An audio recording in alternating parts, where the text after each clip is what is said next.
tidak ada salahnya masuk ke politik. Dan tidak ada yang terlambat juga. Ya, kan? jangan pada saat masuk ke politik untuk nyaleg saja. Sulit ya kalau dari awal memang kita sudah dijadikan sebagai enemy. Ternyata sistem perpolitikan yang ada di kita ini.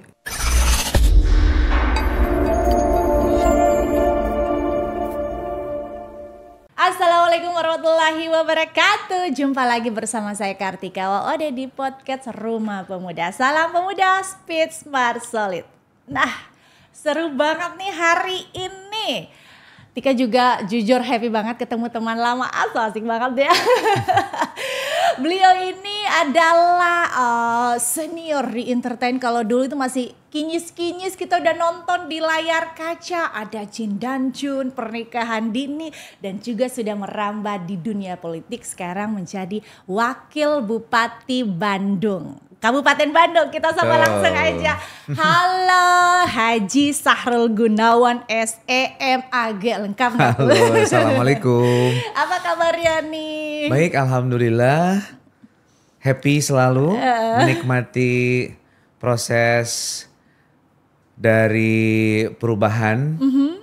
Sekarang menjadi seorang politisi dan menyenangkan ternyata. Oke, baik, perjalanan karirnya Kak Akang ya, panggilnya seru kali ya? Nggak ada orang Sunda. Nah, satu udah Sunda seitik. Oke, Kang, perjalanan karirnya Kang ini jujur aja, aku tuh dari kecil ya, bukan kecil banget sih kesannya, tapi kayak makan formalin gak sih, awet banget gitu ya. Kita masih SD nonton gitu ya, pernikahan dini, mukanya gini-gini aja gitu loh. Ada tips khususnya gak sih? Sebetulnya nggak ada sih ya. Sebetulnya aku berjalan biasa aja. Nggak ada ya resep khusus atau gimana. Olahraga juga sekarang jarang ya, makanya agak melar badan. Nggak tahu karena apa gitu.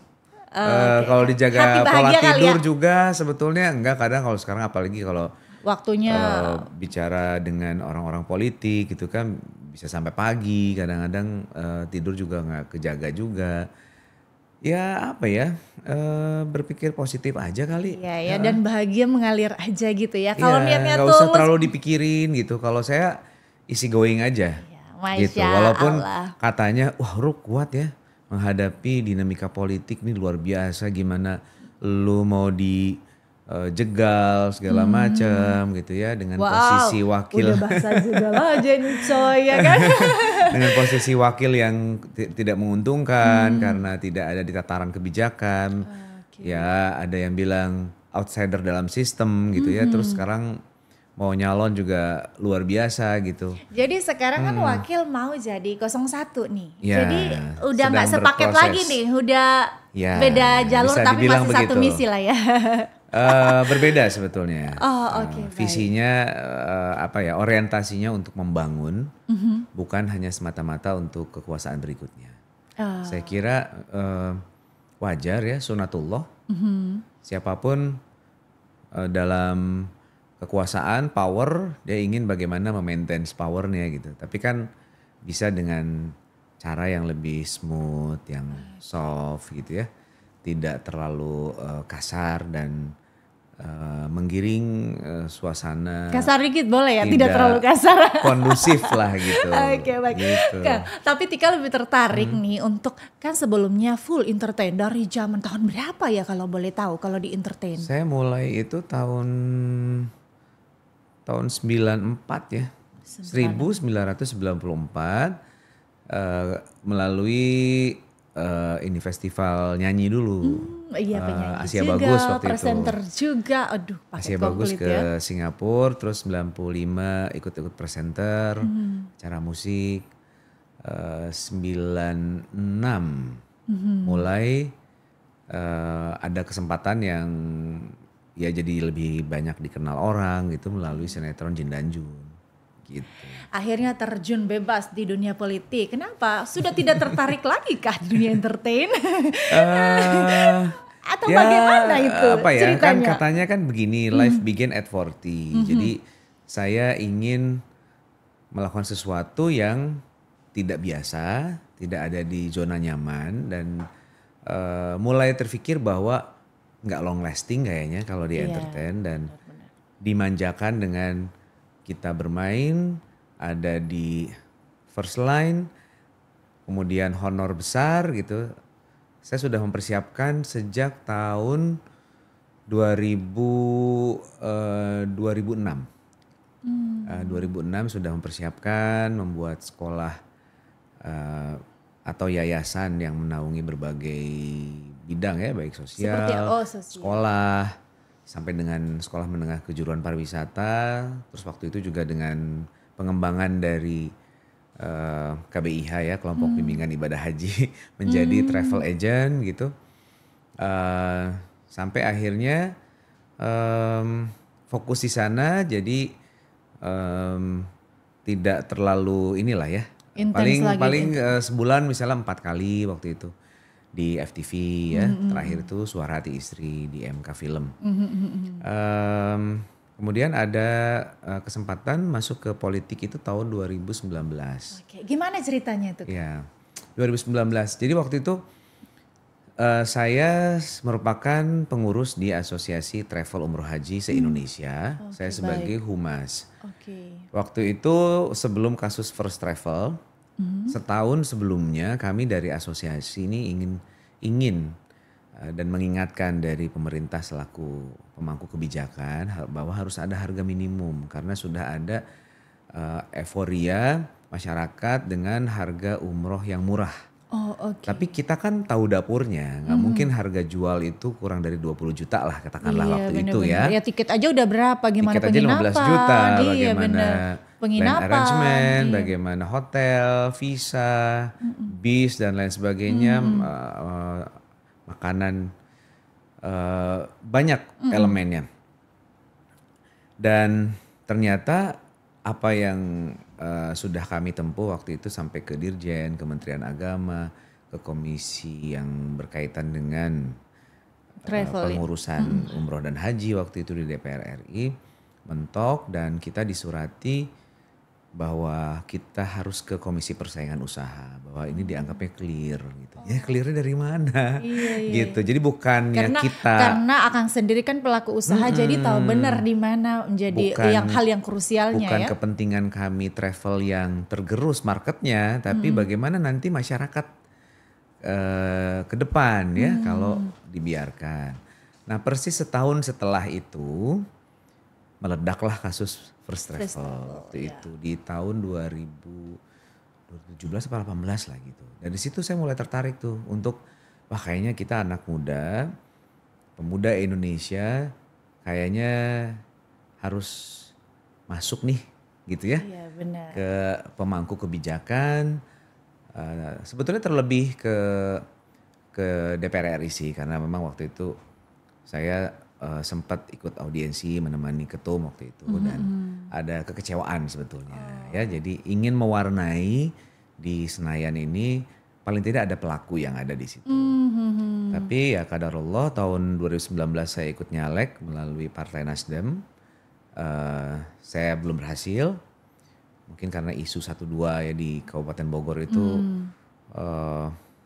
Pak Prabowo ya yang Kabupaten Bogor yang bukan kuat. Bandung malah. Waktu itu Kabupaten Bogor dapilnya. Saya ditempatkan di sana. Selaku kader partai yang baik. Siap saja. Nah, waktu itu kalah dan tidak terfikir untuk meneruskan di politik ya. Nah, oleh partai yang menaungi saya dibawa ke Kabupaten Bandung untuk menjadi wakil bupati. Nah, itu mulai tuh kegalauan itu muncul. Kayaknya nggak kepikiran sebelumnya saya, apalagi kalau eksekutif itu kan dari A sampai Z gitu ya, dari lahir, dari brojol sampai meninggal itu kan adalah urusan dari eksekutif gitu ya.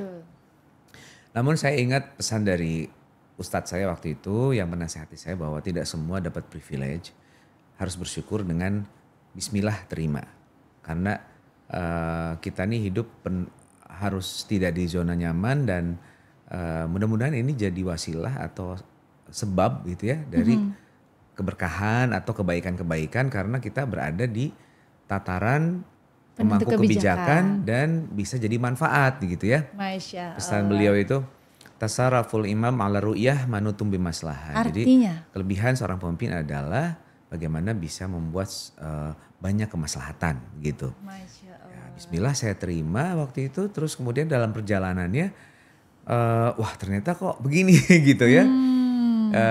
Ada hal-hal yang saya merasa bahwa kita nih bekerja, kita melakukan tugas dan mengemban amanah ini kan menggunakan hati gitu. Beberapa hal saya merasa tidak connect saja bahwa Soal apa nih koneknya nggak konek bahwa kebijakannya pelayanan kan? publik, Oke. kemudian orientasinya ke membangun, itu saya merasa belum klik dan ternyata sistem perpolitikan yang ada di kita ini cukup lemah, undang-undang mengenai pembagian kewenangan, jadi sehingga saya tidak bisa beraktualisasi. Eh, ya, ya bisa dibilang saya ini jadi seperti outsider dalam sistem ya. Oke. Ya mengalami juga, ternyata menjadi pelaku juga salah satunya bahwa itu klise lah ya, kepala daerah nggak akrab dengan wakilnya itu karena memang Oke, jadi ini cerita sebenarnya Ya. karena wakil itu tidak ada tidak ada peran, Oh, tidak iya. diperankan. Tidak diperankan. Dan sulit ya kalau dari awal memang kita sudah dijadikan sebagai enemy, tidak sebagai partner dan bagaimana kita bisa bersama-sama membangun. Padahal kalau dari story-nya Akang tadi mau masuk di politik itu adalah tadi kan kejedot juga ya, kepentok karena masalahnya ternyata banyak kebijakan-kebijakan yang tidak bermasyarakat, yang tadi kayak jadi humas, akhirnya oh ya boleh juga nih saya di politik biar bisa menjadi pemangku kebijakan. Ternyata jadi 02 pun tidak diikut sertakan dalam kebijakan-kebijakan Jadi itu. memang bisa dibilang ya kepala daerah ya seperti raja-raja kecil yang ada di daerah dan dia memiliki peran strategis untuk bagaimana bisa mewujudkan pembangunan yang ada sesuai dengan kesepakatan dengan DPR, perwakilan rakyat dan unsur-unsur lainnya dan ada eksekutif di kita, ada legislatif sebagai perwakilan dari masyarakat, ada yudikatif, Betul. APH di sana dan kita adalah bertugas sebagai preventif untuk bisa menghindari hal-hal yang berbau hukum. Nah kalau misalnya ternyata di kita sendiri resisten terhadap itu, bagaimana gitu ya? Tapi saya kira ini semua perjalanan ya, ini hikmah dan saya tidak ingin berada dalam gerbong yang menurut saya kurang tepat dan kita harus punya konsep yang jelas, bagaimana prosedur operasional bisa berjalan dengan baik, kemudian layanan publik ini juga bisa prima dirasakan masyarakat dan ada pelaksanaan prinsip atau konsep pentahelix yang sering kali kita sampaikan tapi sayangnya mungkin beberapa hanya jadi lip service saja. Oke. Bagaimana ABCGM ini bisa suara berjalan. hati ya Kang ya. makanya Kang sekarang mau tampil jadi 01 biar semua kebijakan-kebijakan itu terrealisasikan kan Kang ini sudah mau jalan 5 tahun. Apa sih yang menjadi PR? Kita terpotong oleh kebijakan pelaksanaan pilkada atau pemilu serentak. Jadi sampai dengan Desember nanti ini efektif 3,5 tahun lah. Jadi sekarang baru 3 tahun. Oh oke. Memang waktunya nggak full sampai 5 tahun gitu. Jadi saya pikir memang no choice. Saya harus ada di top leader. Oke, baik. Dengan berbagai catatan-catatan yang saya ingin implementasikan, saya ingin buktikan, saya ingin bagaimana Bandung kabupaten ini yang luar biasa potensinya, yang kaya sekali. Sumber daya alam, sumber daya manusianya yang strategis berdekatan dengan kota dan harusnya bisa menjadi epicentrum ya di Bandung Raya ini dengan aksesibilitas yang sangat baik. Saya kira sangat berpotensi. Apa yang menjadi PR Akang sekarang ini yang ingin direalisasikan? Ya, bagaimana pemberdayaan masyarakat, bagaimana yang tadi saya sampaikan prosedur operasional, bagaimana ekonomi ini bisa tumbuh berkembang dengan adanya kemudahan untuk investor baik lokal maupun luar untuk bisa masuk di kita.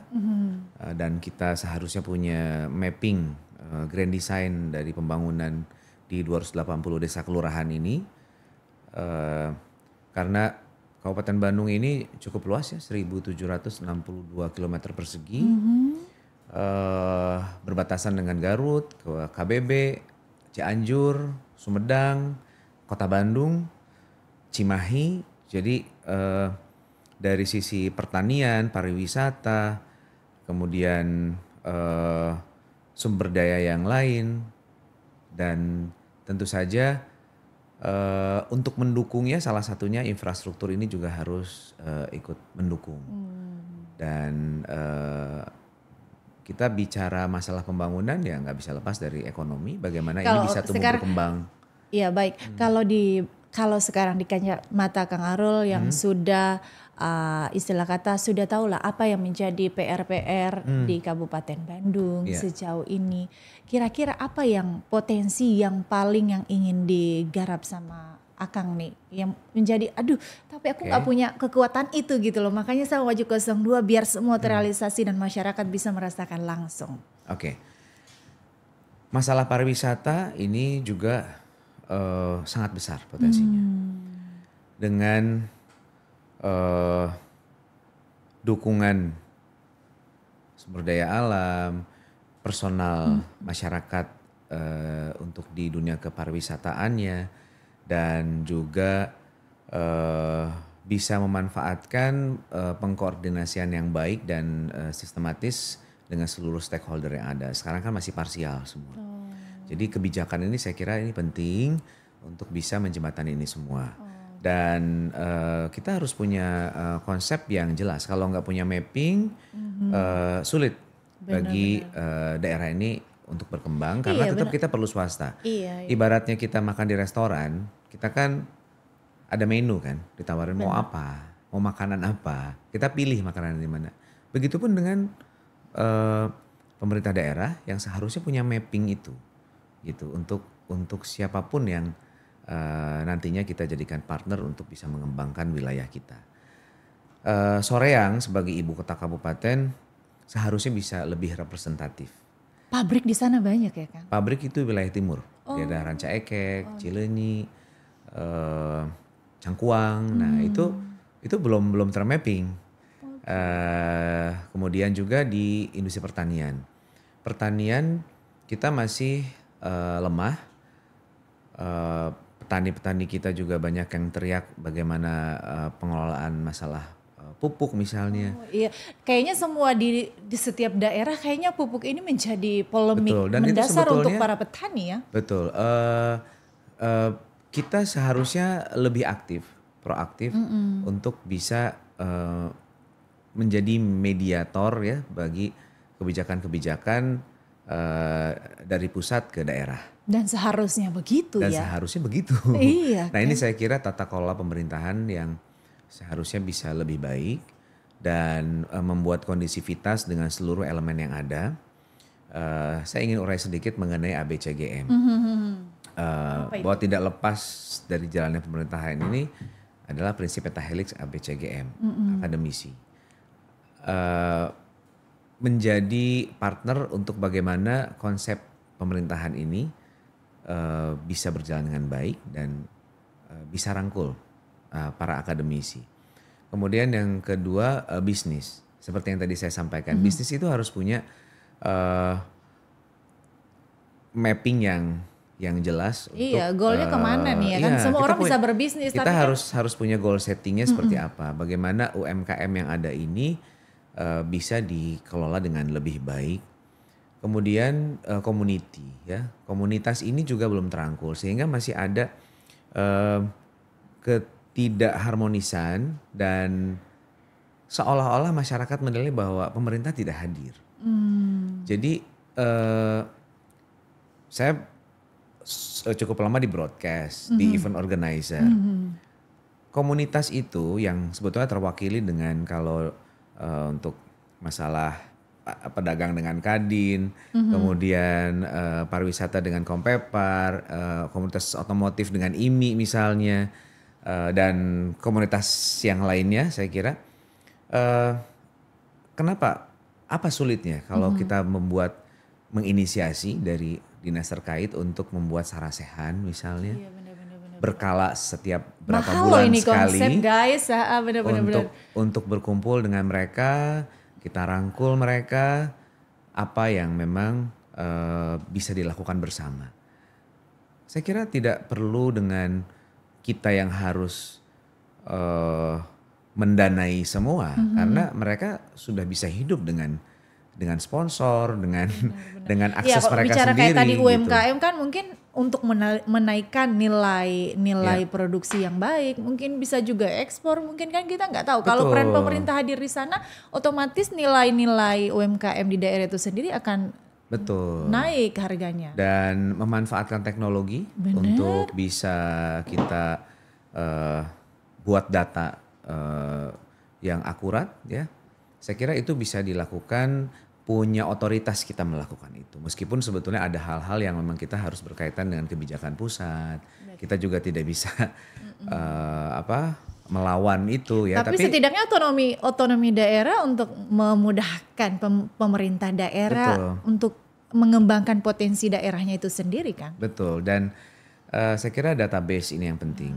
Based on data, apapun baik program, bantuan, ini based on data. Dan banyak kota kabupaten yang masih lemah dan tidak memprioritaskan masalah ini. Kaitannya dengan apa? BPJS, pendidikan, dan banyak lagi saya kira yang pada akhirnya menjadi carut marut karena masalah pendataan yang belum berjalan dengan baik. Saya kira ini yang menjadi hal penting untuk kita bisa melakukan banyak hal. Undang-undang mengenai pendidikan juga saya kira tidak overlapping dengan sistem zonasi yang ada, sehingga hadirnya pemerintah untuk bisa sekolah 9 tahun free, lalu kemudian kita menyesuaikan dengan sistem zonasi yang ada sekarang, berarti harus berbanyak lagi sekolah SD, SMP, SMA yang ada di wilayah. Iya benar-benar. Di Kabupaten Bandung ada beberapa kecamatan yang tidak ada sekolah negeri. Jadi Ini juga jadi polemik juga. Artinya undang-undang kebijakan yang ada itu harus didukung dengan prasarana yang ada. Nah ini yang saya kira orientasi membangun ini yang perlu kita kawal nih ya sebagai harus ada warga negara pattern yang ya. baik. Kalau Dan sudah ada peraturan tentang zonasi, artinya setiap daerah harus ada pattern di setiap wilayah sudah ada kekurangan sekolah dan harus diprioritaskan. Kemudian untuk kesehatan ada undang-undangnya, Kepresnya yang saya baca itu bagaimana pemerintah daerah wajib memberikan layanan kesehatan gratis bagi warga yang tidak mampu. Itu 20%. Nah 20% itu yang memang pendidikan dan harus kesehatan kan? Betul, karena anggaran cukup besar dan jangan dibuat bias. BPJS ini selalu menjadi kendala. Bagaimana masyarakat yang tidak mampu, mereka ketika ada force major ya, mereka ada hal yang perlu dibantu, ternyata kendalanya tidak punya BPJS dan itu problem. Nah, bagaimana nantinya ketika pengadaan BPJS gratis bagi masyarakat miskin tidak menjadi blunder? Tentu saya kira perlu pemanfaatan teknologi untuk bagaimana bisa mendata secara detail yang ada, dan saya kira perlu langsung kepada di capture di RW ya, tidak di desa lagi saya kira karena ya rentan manipulatif dan lain sebagainya. Benar, jadi harus ada sistem yang saya kira dari RW dia yang menjadi operator untuk bagaimana come and out ya, jumlah kematian, kelahiran, bagaimana siapa ya masyarakat yang memang dia berhak untuk mendapatkan bantuan, mana yang sudah tidak bisa lagi mendapatkan bantuan misalnya. Nah itu database itu kan perlu, dan itu kan harus update daily ya, dan harus ada satu. Iya, kalau bentar Kang, saya potong sedikit. Kalau kita nonton berita nih ya, yang yang sudah meninggal pun KTP-nya masih aktif, bisa dimanfaatkan. Ada yang bilang bahwa itu susah, nanti ya? data dari kabupaten nanti ke provinsinya jadi beda, nanti ke pusatnya beda. Allahu alam. Saya kira itu ada kerja-kerja yang spesial saya kira untuk bagaimana nantinya ada sesuatu yang di luar prosedural yang berjalan. Tapi ya kita nggak usah mikirin yang lain dulu. Yang penting kita sendiri kita punya. Nah disinilah letak bergaining kita untuk nantinya kita bisa berkomunikasi ya, dan kita pertahankan ini data yang kuat ini. Saya kira jadi seperti ada kesengajaan atau pembiaran hal seperti ini terjadi gitu ya. Dan memang Kabupaten Bandung dengan luas wilayah geografis, topografis yang luar biasa ya, dengan kita harus mengadakan infrastruktur keseluruhan, saya kira anggaran tidak akan mencukupi. Tapi dengan kita fokus kepada suprastruktur dari masing-masing wilayah, ada ketergantungan wilayah-wilayah satu dengan yang lainnya, ada pertukaran di situ, saya kira ini akan lebih efektif. Dan syaratnya dengan menggunakan teknologi.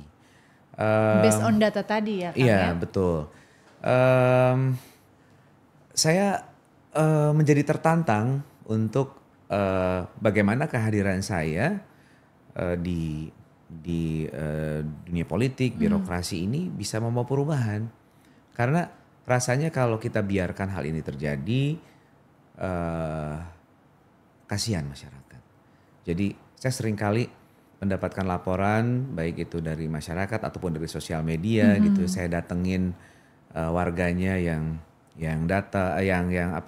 sakit, datang ke rumah sakit, diterimanya sama ada volunteer lah ya dari NGO gitu. Waktu itu di salah satu rumah sakit di Bandung. Sudah beres Kang oleh kita dari rumah yatim. Jadi untuk BPJS kita bantu, nanti akan dimasukkan ke Al Ihsan, ke rumah sakit provinsi yang rujukannya ya, karena fasilitas peralatan di sana lebih memadai dengan dokternya. Di situ saya gitu ya, malu saya, karena saya kan bagian dari sistem sekarang sebetulnya, walaupun dianggap outsider. Outsider ya. Ya di mana kita? Perannya. Gitu. Nah itu saya ingin menjadi bagian dari harapan masyarakat di Kabupaten Bandung yang ingin keluar dari segala permasalahan, segala macam bentuk pembiaran, sehingga kita tidak menjadi wilayah yang bisa lebih maju ya dari sekarang gitu. Jangan jauh-jauh lah ke Pangalengan, ke Kertasari ya, daerah-daerah ujung, atau Nagrek yang berbatasan dengan Garut. Di Soreang sebagai ibu kota kabupaten aja, itu menurut saya masih belum representatif untuk kita bisa dijadikan sebagai apa ya, sebagai ibu kota ya. Bisa saja mungkin bisa kita lakukan kerjasama dengan berbagai pihak ya,